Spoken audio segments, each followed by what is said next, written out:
You're listening to the 12 Days of Crusademas 2022, brought to you by the Longbox Crusade.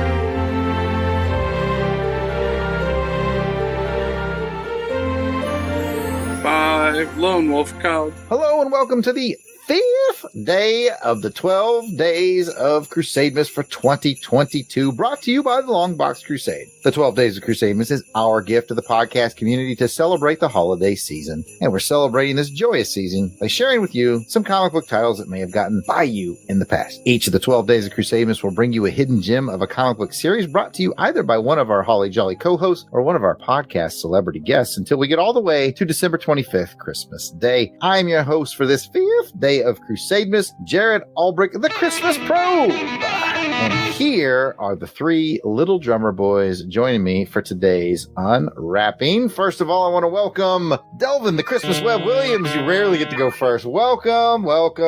Merry Christmas. Merry Christmas, Jared. How are you doing? I'm doing good, man. If the weather outside is frightful, but this fire we have, it's delightful. It's quite delightful, and I feel so good and festive that I want to present you with your present a little bit early. Oh.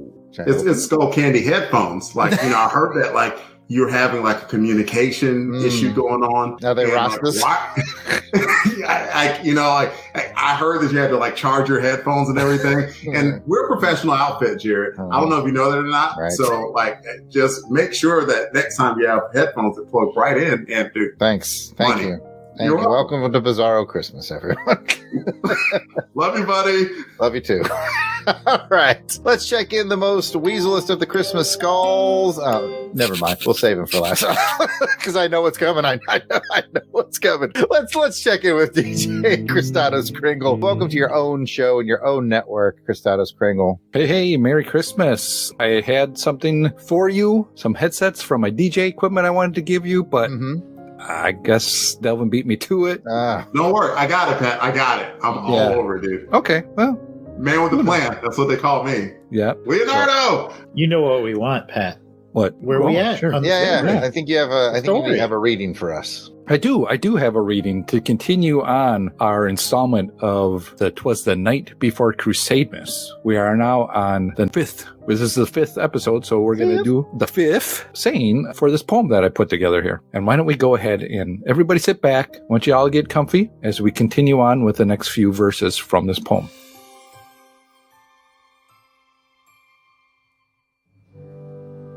With a tall, middle-aged driver, so lanky and with a bag full of tostatos, I knew in a moment he must be Saint Christatos. More rapid than eagles, his coursers they came, and he whistled and he shouted, and he called them by name. Ooh, I get you all excited for what names are coming up. We have to wait till next episode. You have to wait till next episode. Oh, son of a... Cliffhangers. Oh, well, that was another wonderful reading. Hopefully we can go back and clip all those and edit them together for one final reading. I think it'll be fun when it all comes together. That'll be good times right there.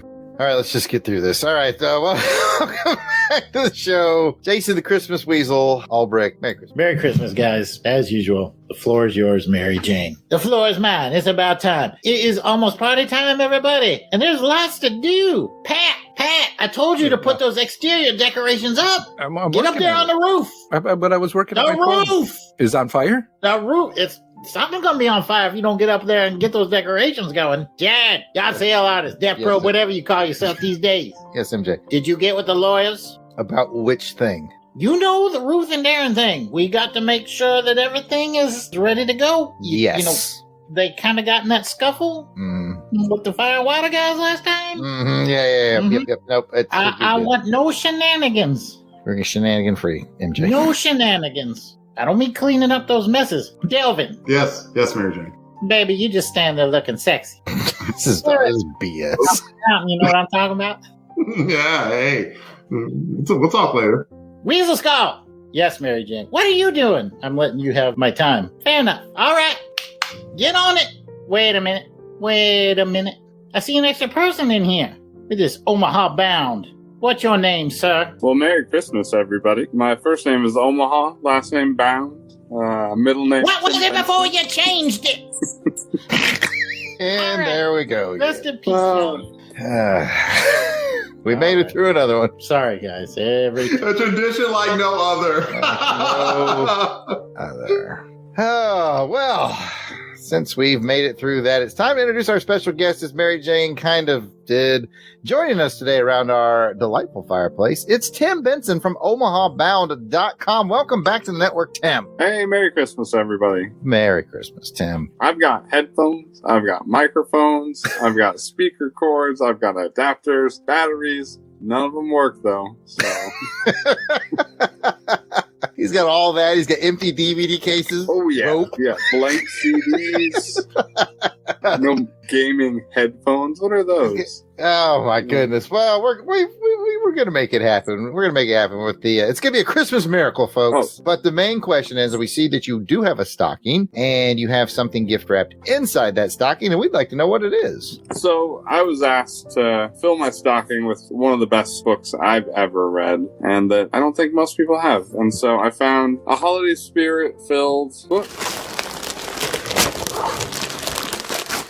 called Lone Wolf and Cub. It's got children, it's got dads, it's got really angry uncles. It's literally just a Christmas book.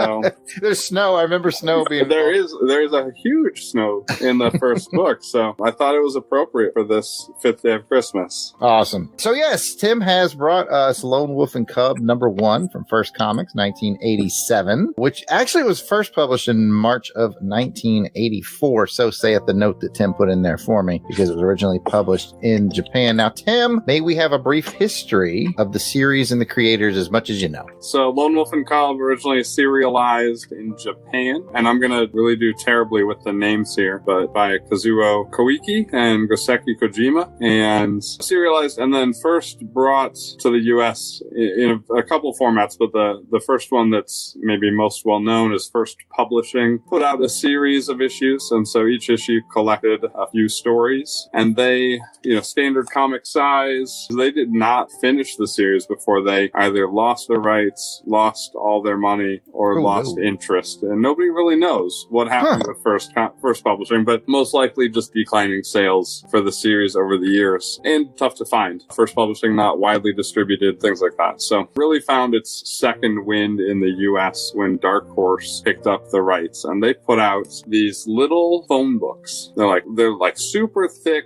tons of stories in them, but they're like really small books, and there were like 26 of them collecting the entire story. So Dark Horse version 1 was maybe 5 inches tall, very small. And then they put out 12 slightly larger, but still not normal or standard US comic size or trade paperback size. So it's something that's not standard release in every format it's ever had. So First Publishing just never finished the series, but it's the best, getting it at that larger size. Those really small Dark Horse books were practically throwaway, but they were cheap, and it got the book out into people's hands, and then they put out the 12 larger versions, and I'm holding out hope that Dark Horse does the 12 leather-bound, really high-end collector books that they've been doing for some of the other books. But we'll see what Dark Horse is up to. Frank Miller is probably the person most responsible for bringing Lone Wolf and Cub to the United States. He did the covers and introductions for First Publishing and for Dark Horse releases. And, reading Lone Wolf is like reading a slightly better drawn and with a lot better ink work than Sin City. But it's... shots fired. I know, shots fired.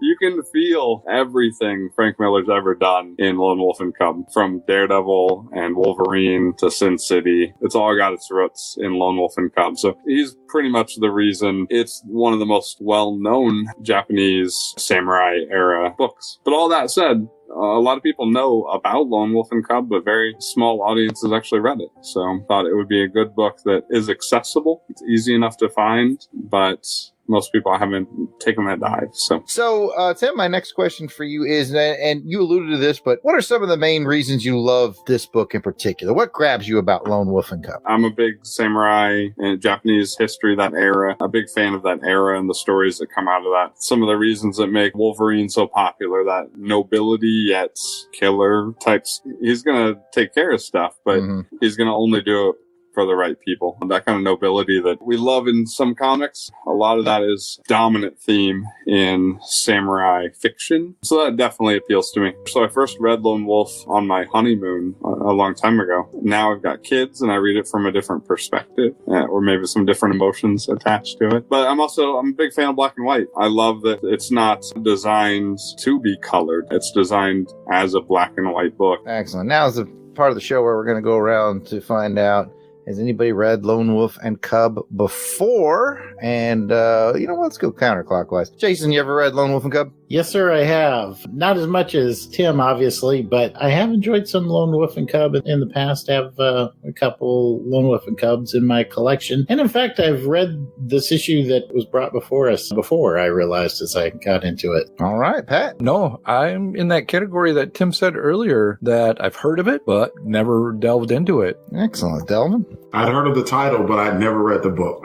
And I'm kind of with you on that. I remember this hitting the shelves, but it was not one of the ones that Jason and I picked up. As we may have mentioned earlier, I did pick up this Fatty Boom Batty, huge, it's basically a super thick phone book digest size from Ollie's for the sticker tells me $3.99. I wasn't going to not pick that up for $4. So I have it, but I haven't read it. Tim, were all 45 issues square bound like this? Yeah. Okay. First published, they did a lot of square bound, and it's kind of shows the size of the publisher, how often they change formats. Like the printers change and binders change and all of that stuff based on the demand the publisher can pull off with their printer. First publishing, all of these were square bound, and has definitely driven some price up on some of them because square bound doesn't hold up real well from the 80s. All right, very cool. Now we will go to Tim for a quick summary of the issue that he had us read. Go ahead, my friend. All right. So Lone Wolf and Cub, issue 1 collects the first couple stories. The first story really sets up who the main characters are. So Daigoro is the son of Ito Ogami, who was the Shogun's executioner. And Shogun's executioner is a really fancy word for being maybe the best swordsman in the land.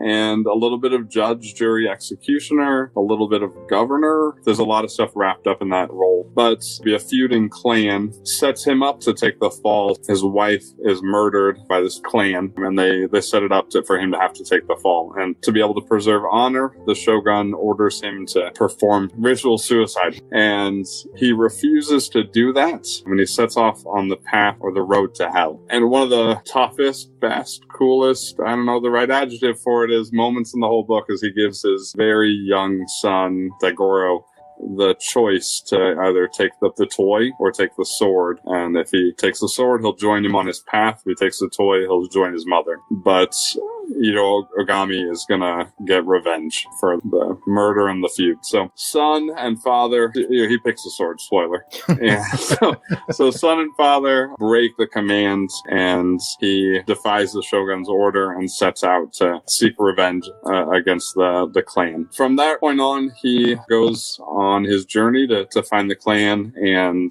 become an assassin for hire. His fee is 500 Rio, which is a little bit of money, but he sets off on a very noble path. And so, from issue 1 till the very end of the series, there's, this clan he's trying to seek vengeance and revenge with, and he takes his son along for the ride. As you find out very early on, his son has picked the path to hell, and they walk it as equals. His son is often oblivious to it, but often a part of his assassinations. And in the final story of this issue, he chooses to let his son perish in order to complete his mission that he's been paid for. Spoiler, his son doesn't perish, but he's willing to choose the road over his son. But it really sets the tone for the whole series in that they both walk this path, and the path makes the decision. Later on in the series, they get separated, and his son goes on his own journey for a little bit. As a father, it really hits. They go into those modes, and but yeah, these first couple stories, you get the whole, everything you need to about these two people. And he's 2. Yeah, I was just about to say, just 2 years old. For our listening audience, if you're unfamiliar, the son is like 2. Like he's really, really small.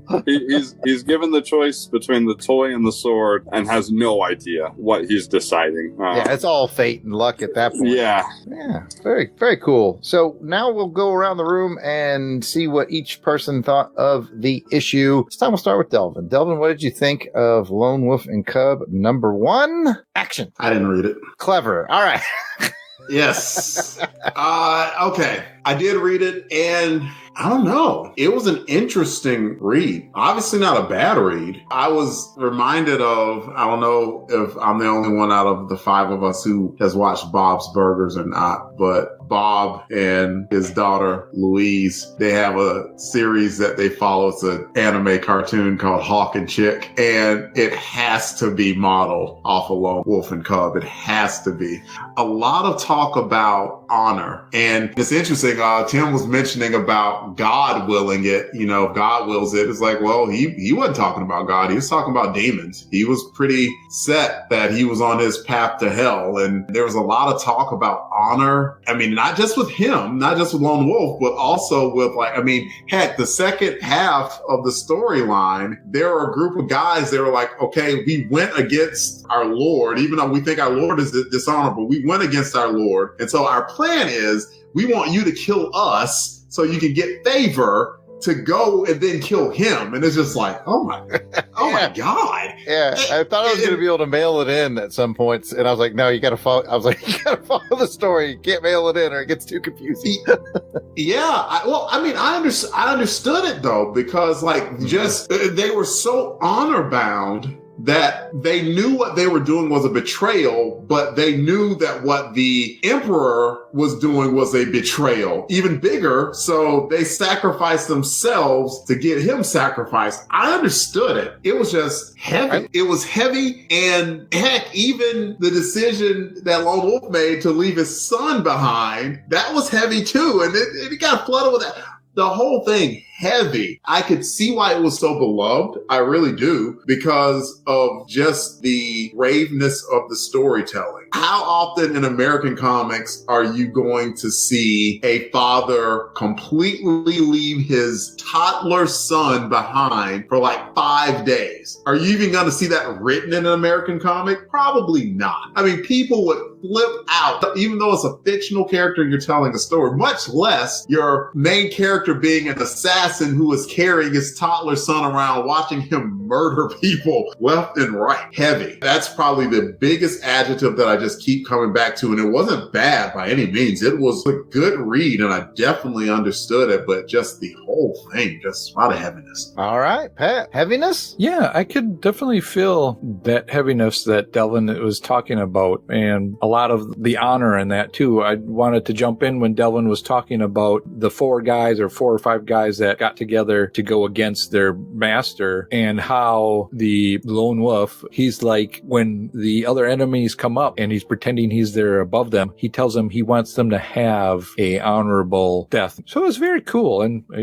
Delvin's right. It's a heavy read, but an interesting read. And when I sat down to read it with the page count that we had, I was like, okay, I got to read this in some, halves and halves here. But I ended up, I think, reading more than I was going to stop at. Just like when we watch our movies and all that, if I have to break it up and I go above and beyond where I set my mark where, okay, I'm going to stop here, that means something to me that I really was enjoying this. It was a pretty quick read as well. You can just look at the story with the art and know what's kind of happening and going on. It's just really, the art carries us along, and as Tim said, the layouts really made it as well too. So boy, I'm glad I read it. Well said, Pat. It is a brisk read.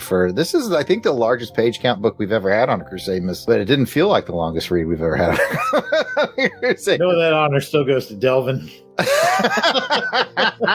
No, sorry. That honor went to Lady Baltimore. Thank What? you. Uh-oh, shots to be. I thought you were going to say Red Star. Let's all focus on today's book of Lone Wolf and Cub and let Jason speak his piece. I like this one a lot. I'm a history buff, and I've read a lot on samurai culture and listened to podcasts about it. And it's very interesting because there has been no culture quite like the samurai. Other countries have tried tried to mimic it and just have never had that success. And when I pick up this book and I think back to the other samurai type books like Ron Mar's Samurai and amongst others, they're good, they're entertaining, great stories, great action, but it's told still through a Western lens. It's like, oh, well, here's my concept of honor through my Western interpretation of it. And this, what Delvin and Pat were alluding to, makes you uncomfortable. And it's because you're looking at it through the Japanese lens. This is what they mean. I am prepared to die. I'm prepared to die violently. I'm prepared to take my own life violently. And one of the main functions of the executioner, as you alluded to, was to provide a quick and honorable death for those who deserve it. It was an act of mercy to cut off someone's head, because as they committed seppuku, it's basically ritual disembowelment, and you die slow. So if you were granted the executioner, that was an ultimate honor. And so that's kind of the theme that runs throughout this book. It's a great story as well. It's a road to picture with that path to hell. It's beautiful in some places. The art is gorgeous. It takes you through some of the most beautiful scenery that's laid out in that pure black and white, like you mentioned, Tim. And the action is intense. The movements seem fluid. It looks like a samurai epic, and probably tipping my candy cane scales a little bit, but I am really impressed by it, because it is a tough read. To Pat and Delvin's point, it is a tough read sometimes, but I like it because of that. It doesn't shy away from that culture. This is it. Take it, leave it. And if you take it, you get a very stirring adventure story with tons of action, lots of plot, and it's just, there's nothing quite like it. Great pick, Tim. Well, I'll just wrap it up by saying I also liked it. The art was great. Said it's a tale as old as time in some ways, and it's still, I feel, influencing things to this day. If you watch Mandalorian, I think you see echoes of Lone Wolf and Cub. So I will just tack that on. Since we've gone a little long, we will get to candy canes. It's time for the candy cane ratings, boys. You know how it works. We're going to rate our interest in this series using the official Crusademas candy cane scale. So on a scale of 1 to 12 candy canes, 12 means you're extremely interested, 1 means no interest at all. How many candy canes are you going to rate your interest in Lone Wolf and Cub? Jason, put the 12 down. Let's hear it. Oh, I didn't go full 12 because, you know, I have to do humor, heart, spectacle, and art. And I know what you're all thinking. Humor? There's no humor there. You got to give that 0 candy canes. You're wrong. I laughed out loud at that duel where he ducks his head and the baby's got the big mirror on his forehead and blinds old boy. That was a smart move. That was a smart move. Yeah, that was funny. I'm sorry. So 1 candy cane at least for that. The heart, it's all there. I've got enough about it to get all 3. Spectacle, great. Talked about the backdrops, the scenery, the action. And then the art, you nailed it in your preview there, Tim. Black and white, beautiful. Beautiful inks, beautiful pencils, great expressions, great fighting stances, styles. Just 3. Another 3. So 3, 3, 3, and 1 is 10. And because of your enthusiasm and the fact that you went through every microphone in your house to get us to where we are right now, I'm going to give you 11 candy canes. All right, 11 candy canes heading over to Tim's way right out of the gate. Pat, how many candy canes you got? When I read this book, I wish I would have read it earlier, because the other day I went at Half Price Books and I would have went searching for this thing just to get it. With that being said, if it's something I wanted to really search out, I wish I would have read it and then done it. So I'm going with a 12 on this one. Ding, ding, ding, ding, ding. Woo! Hot fire with the 12 from Pat. 10. I'm at 10 candy canes. It definitely deserves double figures, because Jason brought up a very good point. And that point is, I mean, I mentioned heaviness, and then I think Jason better described it. I don't know, like, what is it that you would die for? What is it that you would literally die for? Heck, we got that discussed how many different times in just like the first issue, 100 pages, a dozen easily, from different men and their senses of honor. I mean, that alone, man, it's incredible. It's not modern living by any means, and it was not sugar-coated one bit, which made for a fantastic story. So I'm at 10. I think it was really, really good. And it definitely is one of those comics that I could see if you read it early on, you want any comic book going forward to have some element of it. So that is as good of a compliment as I could possibly think of for it. And I hope that those words reflect it. Jared, what do you think, man? I'm not drawn in by manga. I'm not drawn in by anime. Oftentimes the Japanese lens that Jason spoke of just doesn't fit for me. Maybe I'm too westernized. Who knows? But this book absolutely drew me in. The art is so good, and I don't know if it's my military background that kind of understands maybe a little more. I mean, I'm not saying I was a dang samurai or nothing, but I get honor and I kind of understand Japanese culture a bit. So a lot of times those animes and those mangas, they just don't grab me. And it's hard for me to find the ones that do. And man, this one got hooks in me all the way. It's a 12 candy cane for me. It's an easy 12. I want to know more. And I know it's like 6 bazillion pages more to go to get from here to there. Definitely a series near and dear to all our hearts. It did really well on candy canes. Delvin, quote unquote, boat anchored it at 10, and 10 is still spectacular. So any final recommendation, just real brief, Tim, for our listeners before we wrap it up? The big thing for me is to really look at that black and white art. You know, I've met so many people who are like, oh, it's not a finished book. And it's really something to embrace, to say, no, this was made to be black and white for a reason. And so to not let that scare you off, or to let the 28 trade paperbacks scare you off, much like Usagi Yojimbo or Spider-Man, you can pick up any of them and you'll get it. It's not that hard. Guy, little son, assassin, kills people, really good at it. It's not that complicated. And you don't have to read all 3,000 pages or whatever it is. Jump in, grab an issue, and you can get them digitally pretty cheap. Keep your eye open at Ollie's. Like I said, I picked up Volume 5 Omnibus for $3.99. And that's going to wrap up day 5 of the 12 Days of Crusademas. We'd love to hear from you if you're familiar with any of the comics we cover here on the show, or if you give one of these recommendations a try. Did you try Lone Wolf and Cub? And if so, tell us what you think about it. There's a lot of ways you can do that. You can tell us on Twitter, Facebook, and Instagram, and YouTube, all at Longbox Crusade. You can email us directly at contact@longboxcrusade.com, or you can call us at 707-532-5269. That's 707-532-LBOX. Pick up the phone.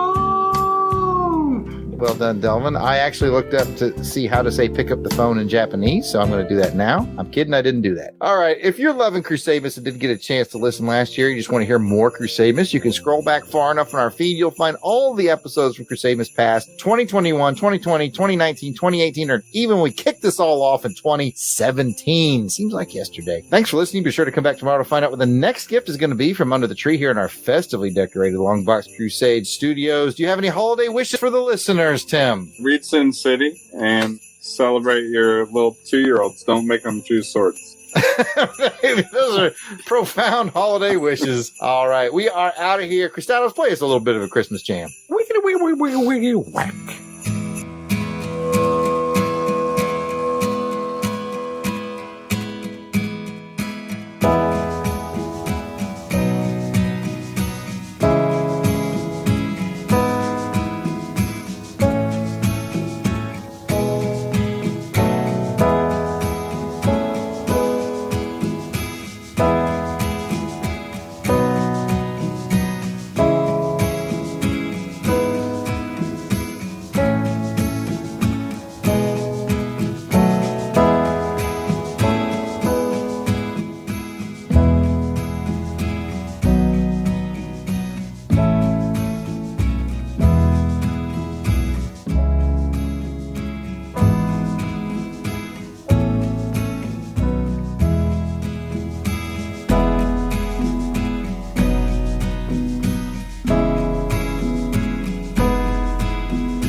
All songs, song clips, and characters discussed are copyright of their respective copyright holders, and no infringement is intended. We are just fans that like to share our love of comics. Outtakes. No worries, Tim. You're not the first person to have problems, and at least we got it fixed. So good news, Jared. My headphones are totally charged. Did it all for you. Did it all for you. Did it all for you, Damien. Thank you. Somehow I think Delvin probably texted Tim and just said, "Hey man, my battery's not charged, and I don't want to." Dude, I'm at 7%. I need you to buy me some time. I sounded like Pat, like all deep voice it, deep voice and everything. That's how I sounded. Hey man, hey baby. Pick up the phone. Well done, Delvin. I actually looked up to see how to say pick up the phone in Japanese, so I'm going to do that now. I'm kidding. I didn't do that. All right. If you're loving, I was like, "Oh, really?" You were so excited to hear what it was going to be, and I was like, Mushy. Mushy mushy. Yeah, that's all I got. If you're loving, don't put that in the show, please. Thank you. That's what they say when they answer the phone. That's Japanese how they answer the phone. Really? Yeah, they say. Yeah, mushi. that's how they say hello. Yeah, that's how they say hello. Okay, never mind. If you call someone who's Japanese in Japan, they go mushi mushi. No. Anyway, things you learn on Longbox Crusade. Wow, from you only live twice. Right?